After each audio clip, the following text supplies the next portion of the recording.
Saudara Komisi Pemberantasan Korupsi memanggil Muhaimin Iskandar terkait kasus dugaan korupsi yang terjadi 11 tahun lalu. Tudingan politisasi KPK pun mengemuka. Kita akan membahas bersama dengan Ketua DPP Partai Nasdem sudah ada Effendi Koiri atau Gus Coy, anggota Komisi 3 DPR dari fraksi PD Perjuangan, sudah ada Bang Trimedia Panjaitan, dan pegiat anti korupsi sudah ada Bung Saur Siagian. Terima kasih sudah bergabung bersama kami di Kompas Petang. Terima kasih Mbak. Terima kasih Mbak. Langsung saya akan ke Gus Coy. Gus Coy, Anda melihat pemanggilan untuk dimintai keterangan ini terhadap Caimin seperti apa? Ya, jadi yang pertama, setiap warga negara menginginkan pemberantasan korupsi dilakukan secara profesional, serius, pelaku-pelakunya, pimpinan-pimpinan KPK juga profesional. Kemudian setiap warga negara yang dimintai keterangan, yang diduga terkait, itu juga harus memenuhi undangan atau panggilan dari lembaga-lembaga penegak hukum termasuk KPK. Nah, dalam konteks Caimin ini, yang sekarang ini, itu kasusnya 2012 yang lalu. Ya? Kenapa tidak segera diselesaikan sejak dulu? Kenapa itu pemanggilan terjadi di sini? Terjadi persis setelah Caimin diumumkan sebagai calon wakil presiden dari Koalisi Perubahan.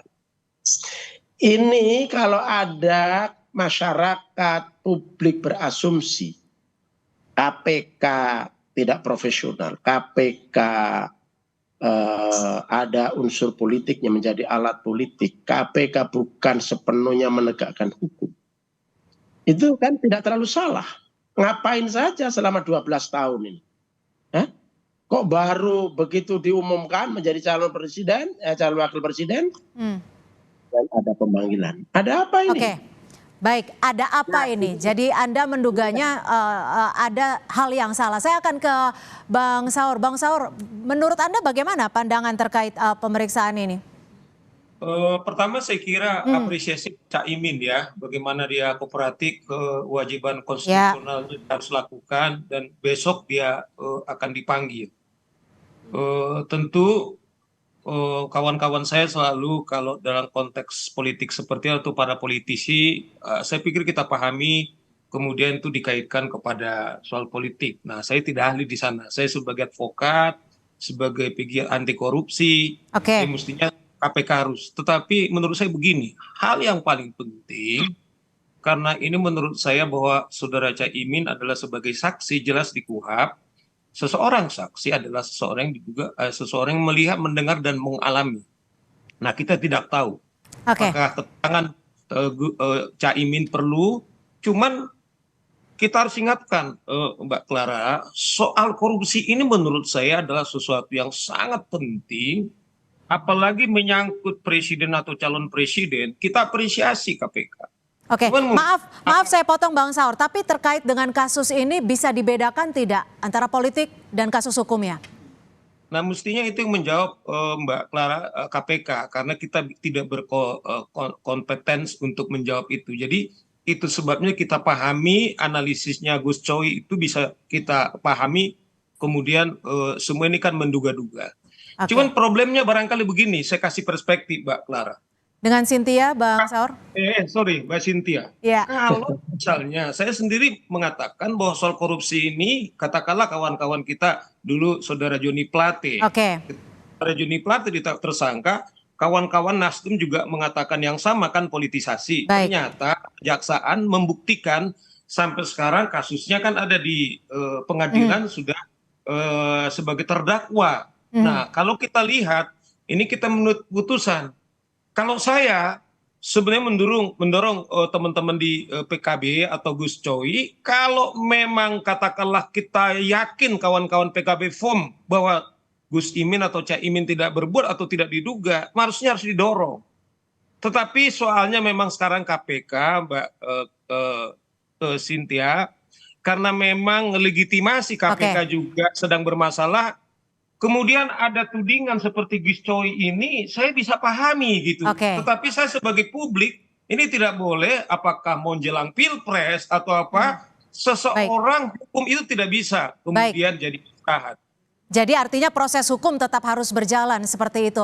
Saya akan ke Bung Trimedia. Kalau menurut Anda, tanggapan Anda seperti apa? Apakah tudingan dari politisasi KPK ini benar adanya atau ada tanggapan lain? Saya sependapat dengan Pak Mahfud MD tadi ya. Ini nggak ada politisasi, ini proses hukum biasa.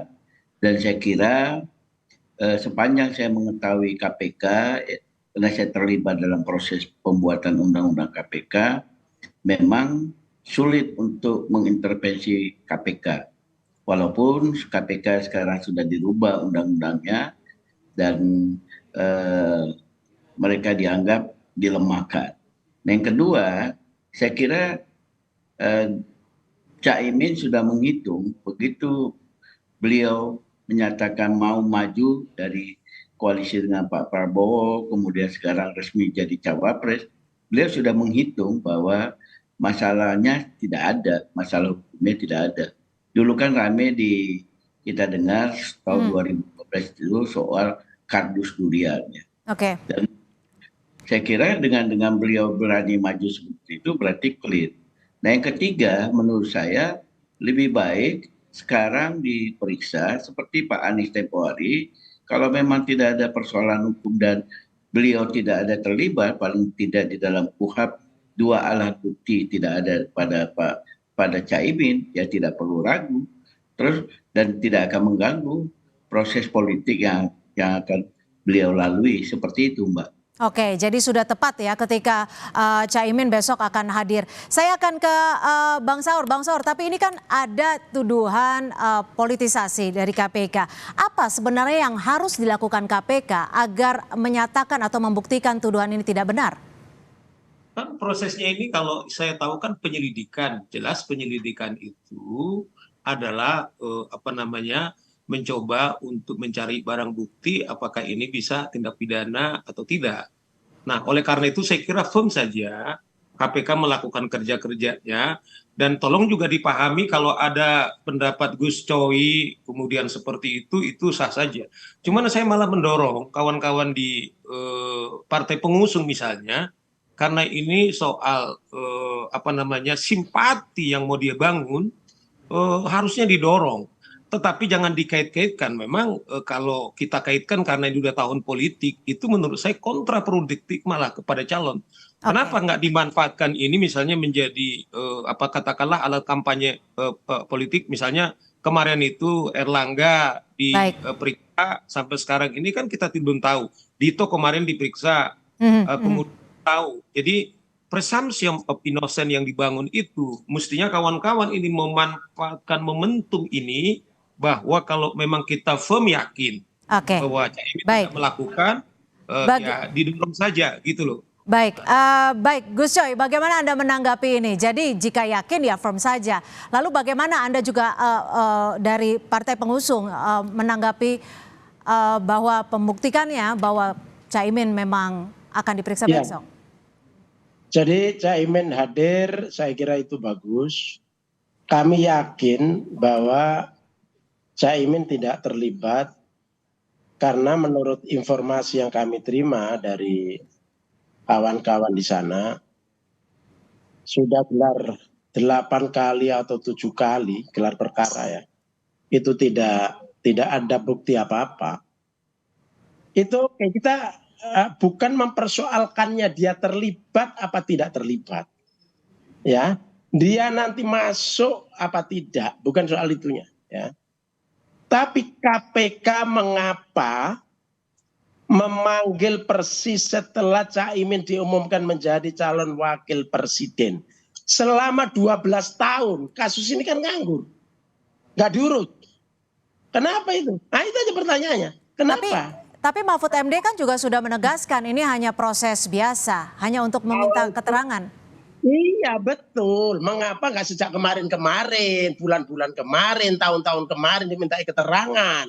Mengapa sekarang? Nah, ketika sekarang di proses seperti ini, dalam dunia politik ini kan tidak semua punya pikiran positif, tidak semua punya niat baik. Mulut jahat banyak, tangan-tangan jahat banyak, otak jahat banyak, ya kan? Meskipun ini Caimin kami yakini tidak salah, tapi ini kan terus akan bergulir, digulirkan, digoreng, ya kan? Termasuk pendapat dua kawan saya ini kan terus akan juga dijadikan modal untuk menggoreng ini. Begitu. Oke, Gus Coy, menurut Anda sendiri siapa yang mempolitisasi ini? Dan antara substansi, antara momentum, antara para penggoreng gitu kira-kira gitu kan. Nah, ini harus dilihat begitu. Oke. Nah, menurut saya ya, dan saya kira sejumlah pengamat, sejumlah ahli hukum juga menyatakan ini momentumnya yang tidak tepat. Nah, ketika momentum yang tidak tepat digunakan oleh KPK terkait dengan politik dan politiknya sebentar, terkait dengan rekrutmen untuk kepemimpinan nasional, kepemimpinan bangsa, maka ini membuat gaduh. Menggunakan momentum yang tidak tepat bikin gaduh. Oke, ya. Jadi begini, jika momentumnya menurut Anda tidak tepat, Mbak Cynthia boleh saya komentari? Silakan, Bang Saya Saur. kira yang menggoreng ini pertama adalah saudara Gus Coy yang menuduh kami ini menggoreng-goreng. Saya ini diminta sebagai seorang advokat, sebagai gigilah anti korupsi. Saya silakan saudara berpendapat seperti itu. Sebentar Gus Coy. Ini bagian saya sebentar. Nah, silakan, kami persilakan Bang Saur terlebih dahulu. Silakan Bang Saur. Dalam perspektif hukum, saudara Gus Coy, tidak ada namanya kemudian karena ini pilpres kemudian jadi istirahat. Sama dengan saya kasih contoh, kader Anda, sekjen Anda tuduh kemudian teriak-teriak ini politisasi. Ternyata penegak hukum bisa membuktikan. Nah, oleh karena itu dihargai juga hak-hak konstitusional, hak-hak pers. Seperti Anda juga mengatakan ini goreng-menggoreng, jangan juga Anda tuduh kemudian juga Anda berpendapat. Saya tidak tuduh pendapat Anda seperti itu, tapi Anda tidak boleh melarang kami untuk memperdapat.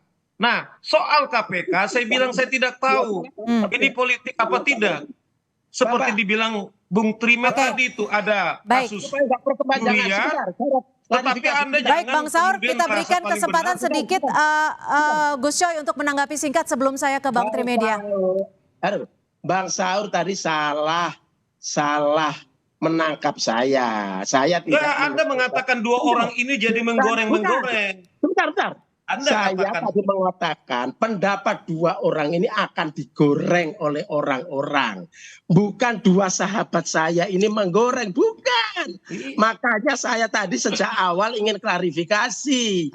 Supaya Bang Saur tidak terlalu jauh salah paham. Baik, saya akan ke Bang Trimedia. Bang Trimedia, menurut Anda bagaimana supaya yang menurut Gus Coy ini momentumnya tidak tepat, tapi di lain pihak ini adalah proses hukum yang memang harus dilalui jika memang ada kerugian negara yang terjadi dalam kasus ini. Silakan Bang Trimedia. 3 bulan yang lalu kami rapat dengan pendapat dengan KPK.